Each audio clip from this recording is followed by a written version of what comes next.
ለእስር ቤት በነበረበት ጊዜ ኦኬ አዶናይ የተወሰኑ እንትኖችን ክሬት አድርጓል። ሽማግሌዎች በተለይ ዲያስፖራው ማለት ነው። ዲያስፖራውን ክሬት አድርጎ ኮፒ ሊንክ አርግ ባክክን ኮፒ ሊንክ አርግ የኔዎቿ ኮፒ ሊንክ አርግ ክሬት አድርጎ ብዙ ይሄ ሞቲቬት ዶክተር ይሄ ምንጥርቅስዬ የሚባሉ ሰዎች አሉ። ይሄ ጠረጴዛ ላይ ቁጭ ይሉና ከረባት አድርገው ከረባት ያደርጉና ጠረጴዛ ላይ ቁጭ ይሉት ከረባት ያደርጉና አዶናይ እኮ ማለት እንዲህ ነው፣ አከሌ ማለት እኮ እንዲህ ነው፣ አዶናይ ማለት ያለው ካፒታል ያለው ምናምን ብለው የሚያወሩ የኢትዮጵያ ወጣት ዞር ብሎ የማያቸው አዶናይ ማለት እባክን እንደዚህ አይነት ጠረጴዛ ላይ ናና ሀሳብን ስጥ ምናምን የሚሉ ማለት ነው። ነገ ደግሞ አዶናይን የሚጥሉት እነዚህ ሰዎች ናቸው። ዝም ብላችሁ ጠብቁ። ይውላችሁ እኛ እናውቃቸዋለን። ጀዋርን ከፍ አረጉ ጣሉ፣ ጂጂን ከፍ አረጉ ለመጣል ሞከሩ። እኛ ግን አንወድቅ።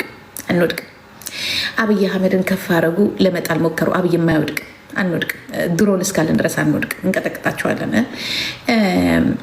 መከላከያዎች አለን፣ የጃኒ የጆን ዳንኤል መከላከያዎች አሉ፣ አንወድቅ።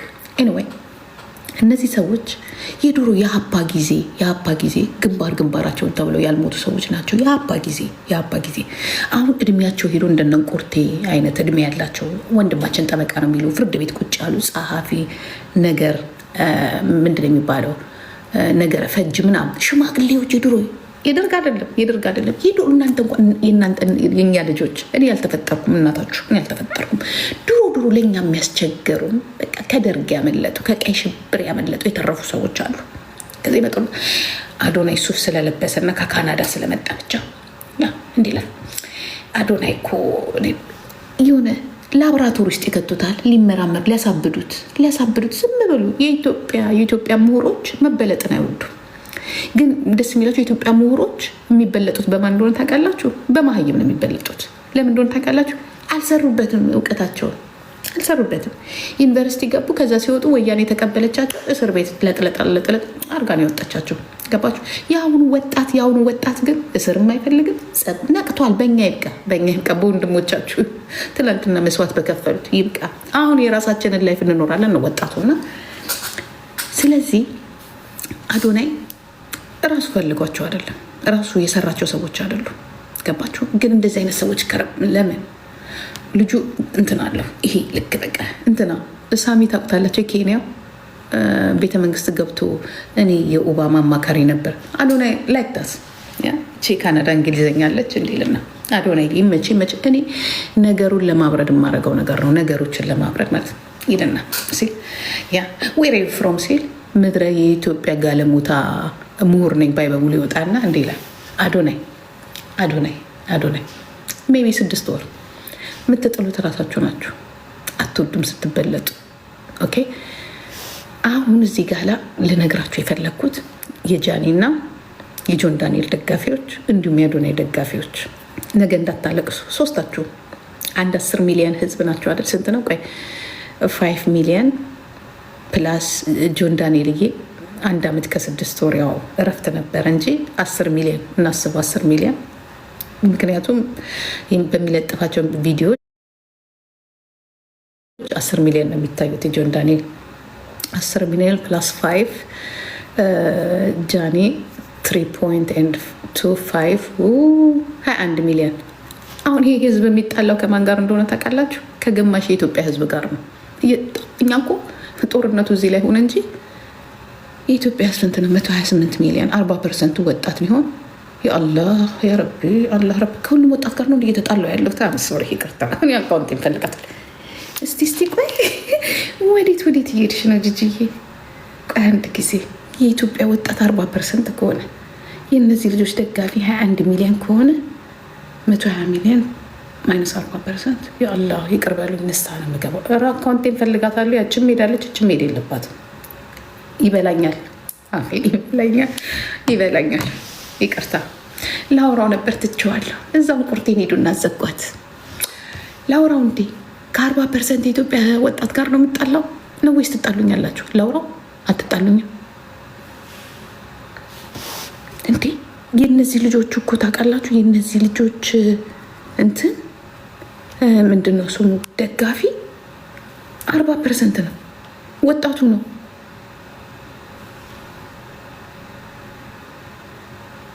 ኖ አይደለም፣ ወጣት አንደር 25 አይ ላውራው። እሺ ኮፒ ሊንክ አርጓ ይቅርብኝ። ኦኬ እነዛ ላይ እንሄድባችሁ። ለማንኛውም ስለ ጆን ዳንኤል ነው ማወራላችሁ። ኦኬ ጆን ዳንኤልን ስሙን ማጥፋት ለጃኒ አይጠቅም። የጆን ዳንኤልን ስም ማጥፋት ለአዶናይ አይጠቅም። እንደዚህ የሚያደርጉት ደግሞ ልንገራችሁ፣ እናንተ አይደላችሁ አሉ ደግሞ ከስር ብቅ የሚሉ በባህላችን መንግስትን መፈንቅለ መንግስት ካላደረገንና ጦርነት ካልፈጠረ ማንጥለው ይመስለን ምርጫ የሚባል ነገር ማናቀኛ ኢትዮጵያኖች። ኦኬ እኛ ያስተላለፍንላችሁ ለትውልድ የሰጠነው ምንድነው? ጆን ዳንኤል ካልወደቀ ሰው መሆን የማይመስላችሁ፣ አዶናይ ካልወደቀ ሰው ሞተው ነው የማይመስላችሁ። እናንተ እየጠቀማችሁ ያላችሁት ለማን እንደሆነ ታውቃላችሁ? በሚወድቁ ሰዎች ላይ የራሳቸውን ካባ የሚክቡ አሉ። ኦኬ ይሄ ፍጹም ልክ አይደለም። እናንተ ወጣቶች በእንደዚህ አይነት መልኩ የምትሄዱ ከሆነ አሁንም የምንለፋላት ሀገር እንድትለወጡ የምንሰራላት ሀገር ትውልድ እየገደልን ነው ማለት ነው። እናንተ ምንድነው ማድረግ ያለባችሁ? ኮምፒቴሽን፣ ስራ በስራ ማመን ነው። የሰራ ይበላል፣ የሰራ ይኖራል፣ ይጠቀማል እንጂ በአዶናይ ውድቀት ጆን ዳንኤል መንደርደር የለበትም። በጆን ዳንኤል ውድቀት አዶናይ መንደርደር የለበትም። ይህንን ደግሞ ማን ይፈልገዋል ብትሉ አሉ ከስር እነማን በሉ። የመጀመሪያው የትላልቅ ሚዲያ ባለቤቶች፣ እኔ ግልጹን ልንገራችሁ፣ ከተዘጋም ተዘጋ ባይ። በተለይ የትላልቅ ሚዲያ ባለቤቶች የእነዚህን 2 ልጆች መውደቅ፣ የ3 ልጆች መውደቅ ይፈልጉታል። ላይክ ልክ እንደኛ እንደ ዶሮ። እነማን በሉኝ ልጥራው እንዴ? ኢቢኤስ ከከሰሩት የኢትዮጵያ ብሮድካስቲንጎች አንዱ ኢቢኤስ ነው። ይቅርታ ባለቤቱ ስለሞተ ምናልባት ስላረፈ ከሰውየ ጋር እኔ ችግር የለብኝም። ኢትስ ቢዝነስ። ኢቢኤስ ማለት ዩቱብ ላይ ተጠቃሚ ከነበሩት ዋናው ትልቁ ብሮድካስቲንግ ኢቢኤስ ነው። ዝም ብላችሁ አዳምጡ። ዛሬ እነ ጆን ዳንኤል እነ አዶናይ እነ ጃኒ እንዲሁም ታዋቂ 10 ሚሊዮን የገቡ ብዙ ሰዎች አሉ። ብዙ ወጣቶች በእናንተ የማይታወቁ በበጎ ስራቸው 10 ሚሊዮን የገቡ ብዙ ልጆች አሉ። ቲክቶክ ማለት የመጨረሻ እንኳንስ ግለሰቦች አይደለም ትላልቅ ብሮድካስቲንጎችን ጥሏል። የኢትዮጵያ መንግስት ግድ የለውም። የኢትዮጵያ ቴሌቪዥን አየክ አላየክ እሱ ስራውን ይሰራል፣ ጨርሷል። የግል ግን ቴሌቪዥን ጣቢያዎች ተጠቃሚዎች አይደሉም። ስለዚህ እነዚህ ነገሮችን አካውንት በማዘጋት አካውንት ሪፖርት በማድረግ እርስ በርስ ግጭት ሲመጣ እንዲያውም ሞር እነሱ አልገባቸው እንጂ ሞር ቲክቶኩ ላይ ፌመስ እየሆነ ነው ህዝቡ ሄደው። ግን አንድ ቀን እንዲህ በማድረግ ግን አንድ ቀን ተመልካችነታቸውን ያገኛሉ። ተመልሰው ያንን ከስተመራቸውን እናገኛለን ብለው ግን ያስባሉ። የመጀመሪያው እንደ ኢቢኤስ ያሉት እንደ ሌሎች ይቅርታ እንደዚህ ስላችሁ ኢቢኤስን በጣም ነው የምከታተለው፣ ግን ዳትስ ቢዝነስ ነው። ሶደሪ ፊልም የግል እነዚያውን የፊልም አክተሮቻችን እጃቸውን አጣጥፈው ዛሬ ከኛ እኩል ቲክቶክ እየተጫወቱ ነው። ኦኬ አይታችኋቸዋል። ብዙ አክተሮች ፊልሙን ትተው ወዴት እየመጡ ወደ ስደት፣ ወደ ቲክቶክ የራሳቸውን ጆይን ዩቱብ በመክፈት የራሳቸውን ስራ እየሰሩ ነው። አንደኛ ሪፖርት በማድረግ የሚሉት የነሱ ኤዲተሮች፣ የነሱ ማናጀሮች፣ ምክንያቱም አይቲውን ያውቁታል ኮምፒውተሩ። ስለዚህ ሪፖርት በማድረግ አንደኛ ህዝቡን ከህዝቡ ጋር የሚያፋጩት እነሱ ናቸው። የሚያዘጉት ዩቱቡንም ቲክቶኩንም ምናምን እነሱ ናቸው። ፌስቡክ ግድ የላቸው አንደኛ። ሁለተኛ ደግሞ በዚህ ላይ ሆን ብለው የሚሰሩት ደግሞ እነማን ናቸው? ከስር የሚወጣዋሉ ደስ የሚላቸው ይሄን አጋጣሚ ተጠቅመው ቦታ መያዝ የሚፈልጉ እንደነዚህ አይነት ሰዎች አሉ፣ ወጣቶች አሉ፣ ታዋቂ መሆን የሚፈልጉ አሉ። ለምሳሌ አንዱ አስባት፣ ወፍራሟ ሴትዮ አሜሪካን ያለችው ጉማሬ የምታክለው ማለት ነው። ጉማሬ የምታክለው ሴትዮ አሁን እሷ ተመልካች የላትም እንጂ ቢኖራት ደስ ይላታል። ሌሎች በዩቱብ ተጠቃሚዎች አሉ። ይህን ነገር ፈልገውት ሳይሆን ለእነሱ አሁን የቱ ተጠቃሚዎች እንኳን ቶፒክ ነው የሚያደርጉት። ድሮም ታዋቂ ናቸው። ለምሳሌ ሊያ ምናምን እንደዚህ የምትለው አትተዋት። እሷ እንዲሁም ከዚህ የበለጠ ተጠቃሚ ናት። እንዲሁም ተመልካች ወደዚህ ነው ያለው። ትናንሾቹን ተዋቸው። ግን እነዚህ ዞን የሚያካክሉት የድሮ አሮጊቶች፣ የድሮ ሽማግሌዎች ምናምን ነገር ሳያስቡ እዚህ ላይ ኢንቮልቭ አድርገዋል። ተጠቃሚ ግን የሚሆነው ማን ነው?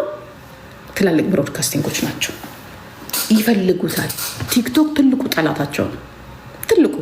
ቲክቶክ ትልቁ ጠላታቸው ለመሆኑ አሜሪካን ተፋልጡ ሚሊያርድ ገንዘብ ዶላሩን አውጥቶ ለምንድን ነው ከቻይና ላይ የቀማው? ጥቅም ስላለው። ገባችሁ? በቃ ሲኤንኤንም እንዲሻሻል፣ ቢቢሲንም እንዲሻሻል፣ አልጀዚራንም እንዲሻሻል አይደለም የሚፈልጉት። አንተን በራስሁን የሚቀጥለውን ቴክኖሎጂ ገዝተው ወደ ራሳቸው አድርገዋል። ለምን? ስለሚያዋጣ።